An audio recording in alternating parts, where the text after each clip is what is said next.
macha allah defe naa ni gis ngeen moom lay suñu bu feeñ nañ ay guerrier ay jaay taar lañ tamit.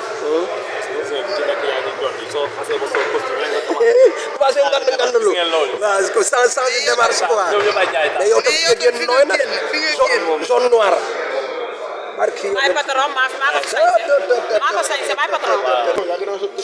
mais c'est là ñëw si plateau là bi nga solee toog ci plateau sa adversaire di wax ak yow ngay wax ak moom Niang bu Ndaw lan ana lan nga yëg parce que xam sa yaram day tàng yow. lamb mën na lu ne mais ce combat bi nag xaw a duré Niang bu Ndaw xaw dafa xaw a sori. waaw noonu la parce que daanaka suñu jógee quoi. ñu bëri war combat bu gaaw. yoo xam ne suñu suba jël ay bor yoo war a demaat toogaat si tàgg yi. suñu tàgg yi da ngeen ko liggéey lu bëri ñëw ñëwaat. mën nañ xaar Niang bu Ndaw génn Afrique dem Europe wala aux États-Unis pour préparer ou bien wala Gambie nga jëm bii fa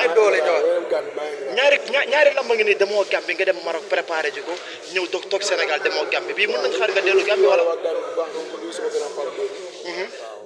maa ngi fi daal di waaj. yaa ngi fi di waaj. mais yaa ngi ci veste ba léegi bala kenn waay gis muy aj bagg yi rek niveau la. waaw niveau la de niveau bi dafa solo gaa bu bees bi lan la ñaar. jaasi xol la. jaasi xol. kenn la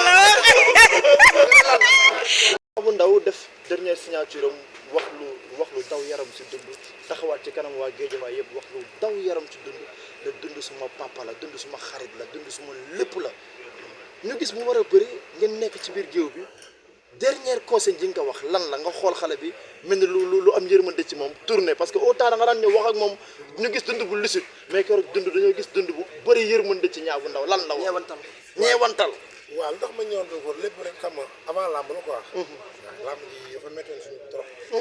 waaw.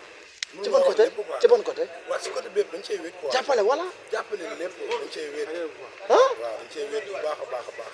ndeysaan loolu la rek xam nga jëlee si ay tolof tolof yoo xam ne dama xam lépp dara xew quoi. wala dafa naq lii lan moo koy indi damm bi waaw lii dama bi soog na woon bu ndaw rek. da ngeen àndoon dugg ci àll bi si lamb ji da ngeen ànd dugg ci àll bi su ngeen soge non dañoo def soog rek.